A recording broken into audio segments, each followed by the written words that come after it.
साथीहरु तपाईले फेसबुक चलाउनुहुन्छ यदि चलाउनुहुन्छ भने पक्कै पनि तपाईले फेसबुक मेसेन्जर पनि चलाउनुहुन्छ होला।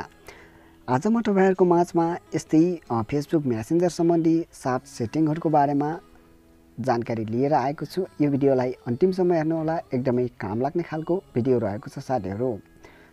नमस्कार साथीहरु, म हुँ बिरे Magar. Smart info Nepal YouTube च्यानलमा तपाईहरु सबैजनालाई मनैदेखि स्वागत गर्न चाहन्छु। आजको यस भिडियोमा तपाईले थम्बनेल हेरेर पनि थाहा पाइसक्नु भएको छ के को बारेमा जानकारी छ भनेर। आजको यस भिडियोमा फेसबुक मेसेन्जर सम्बन्धी उत्कृष्ट 7 वटा सेटिङहरुको बारेमा म तपाईलाई जानकारी गराउँदै छु, जुन सेटिङ तपाईले एकचोटी हेरेर मिलाउनु होला साथीहरु। मिलाउनु भयो भने तपाईको लागि एकदमै काम लाग्ने छ साथीहरु। ल साथीहरु, भिडियोलाई सुरु गरौँ। अन्तिमसम्म हेर्नु होला किनकि म तपाईहरुलाई अन्तिममा अझै महत्त्वपूर्ण जानकारी बताउँदै छु।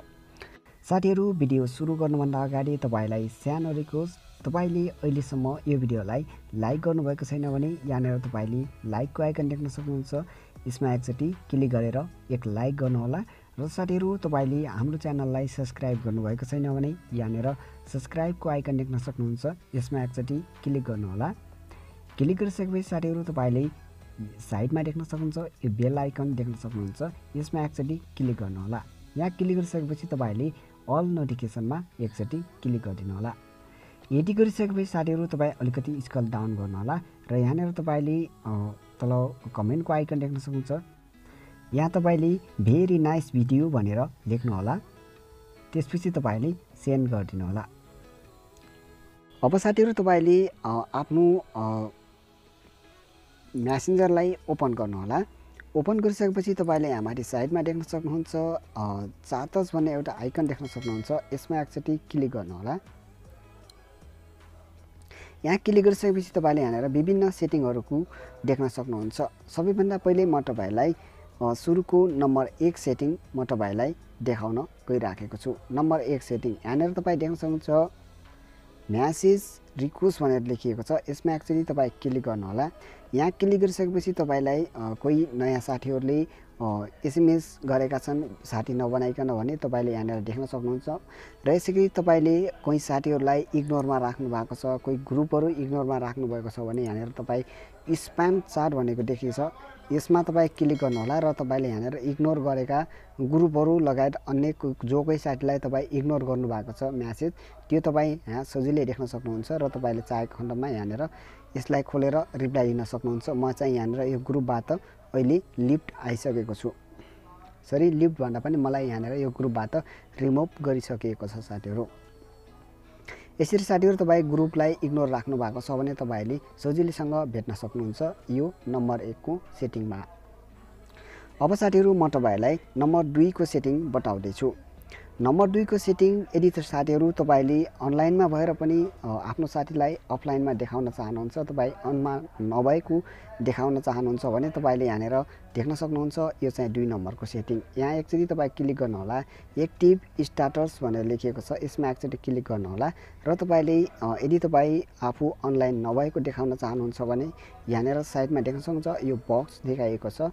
यसमा तपाई यसलाई अफ गरिदिनु होला। यति गरिसकेपछि तपाई अफलाइन हुनुहुनेछ। तपाई जति अनलाइनमा भए पनि तपाईलाई तपाईको साथीले अनमा भएको देख्ने छैनन् साथीहरु। म चाहिँ अहिले यसलाई अन नै गरिदिन्छु। म चाहिँ आफू अनमा भएको देखाउन चाहन्छु अरु साथीहरुलाई। अब साथीहरु ब्याक आउनुहोस्। नम्बर 3 सेटिङ यो चाहिँ साथीहरु जो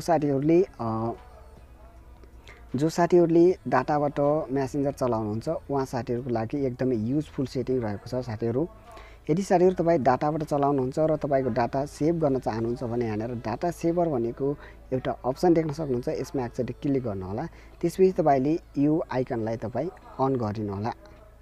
यो आइकनलाई अन गर्नुभयो भने के यसको फाइदा के हुन्छ भने साथीहरु तपाईको साथीले तपाईलाई मेसेन्जरमा फोटो, भिडियो, भोइस पठाउनु भयो भने तपाईको अनुमति बिना त्यो भोइसहरु खुल्दैन र तपाईको एमबी बचत हुन्छ साथीहरु। र तपाईलाई त्यहाँ देखाइएको हुन्छ तपाईको भोइस ओपन गरे बापत कति एमबी सकिन्छ, तपाईको भिडियोमा कति एमबी भिडियो छ यो सकिन्छ भनेर देखाइएको छ। तपाईले चाहेको खण्डमा त्यसलाई अन गर्न सक्नुहुन्छ र नचाहेको खण्डमा तपाईले त्यो भिडियो भोइसहरू नसुनेर यतिकै छोडिदिन सक्नुहुन्छ। तपाईँ एमबी बचाउन चाहनुहुन्छ भने यो चाहिँ डाटा युज गर्ने साथीहरूको लागि हो। मसँग अहिले वाइफाई छ, डाटा छैन साथीहरू, त्यही भएर मैले यहाँनिर अन गरेको छु, कहिलेकाहीँ डाटा युज गर्ने क्रममा काम लाग्छ भनेर।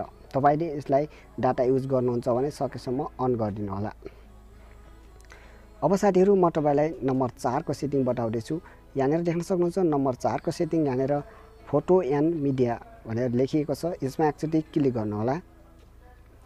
यदि साथीहरू तपाईँको साथीहरूले पठाएका तपाईँलाई फोटो अनि यसै गरी केही लिङ्कहरू तुरुन्तै सेभ होस् भन्न चाहनुहुन्छ आफ्नो ग्यालेरीमा भने तपाईँले यहाँनिर अन गरिदिनु होला। तपाईँको साथीहरूले पठाएका छोटा छोटा भिडियोहरू र यसै गरी फोटोहरू तुरुन्तै ग्यालेरीमा अलरेडी अटोमेटिक सेभ होस् भन्न चाहनुहुन्छ भने तपाईँले यो सेटिङ अन गरिदिनु होला। म चाहिँ अहिले ग्यालेरीमा सेभ नहोस् भन्ने चाहन्छु, त्यही भएर यहाँनिर मैले अफ गरिदिएको छु। तपाईँले आफ्नो इच्छाअनुसार गर्नुहोला साथीहरू।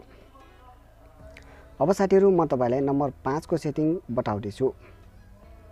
नम्बर 5 मा यहाँनिर देख्न सक्नुहुन्छ तपाईँ एसएमएस भनेको छ।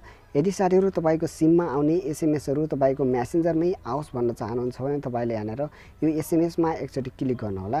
त्यसपछि तपाईँले यहाँनिर यसलाई अन गरिदिनु होला। यदि अन गर्नुभयो भने तपाईँको सिममा आउने जति पनि एसएमएसहरू रहेका छन् त्यो सबै तपाईँको म्यासेन्जरमा आउनेछन् साथीहरू। म चाहिँ अहिले अफ गर्छु, तपाईँले आफ्नो इच्छाअनुसार गर्नुहोला, जे गर्न मन लाग्छ त्यो गर्नुहोला। अब साथीहरू तपाईँ यहाँनिर देख्न सक्नुहुन्छ नम्बर 6 को सेटिङ।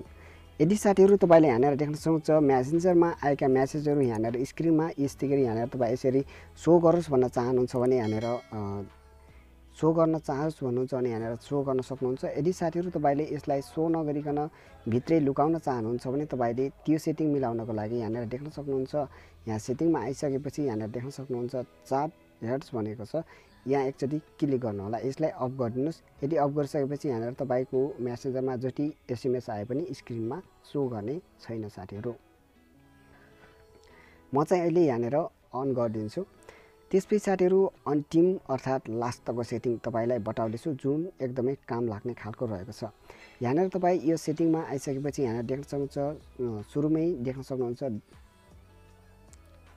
डार्क मोड भनिएको छ, यहाँनिर तपाईँ देख्न सक्नुहुन्छ। त्यसपछि साइडमा तपाईँ देख्न सक्नुहुन्छ सानो बक्स देख्न सक्नुहुन्छ, यसमा एकचोटि क्लिक गरिदिनु होला। यो चाहिँ एकदमै युजफुल सेटिङ रहेको छ। जो साथीहरू तपाईँ रातिमा चलाउनुहुन्छ मोबाइल र म्यासेन्जर चलाउनुहुन्छ भने तपाईँको म्यासेन्जर यहाँनिर कालो भएर आउनेछ र यसले तपाईँको आँखामा आउने मोबाइल स्क्रिनको लाइटलाई चाहिँ एकदमै कम गरेर कन्ट्रोल गरेर तपाईँको आँखामा आउने लाइटबाट तपाईँलाई बचाउन सक्छ साथीहरू। यही थियो साथीहरू आजको म्यासेन्जर सम्बन्धी 7वटा टिप्सहरू। यति नै रहेको थियो साथीहरू। भिडियोलाई अन्तिमसम्म हेरिदिनु भयो, तपाईँलाई धेरै धेरै धन्यवाद। अर्को भिडियोमा फेरि भेटौँला, तबसम्मको लागि छुटिन्छु। लाइक अनि सब्सक्राइब गर्न नभुल्नुहोला भन्दै छुटिन्छु। नमस्ते।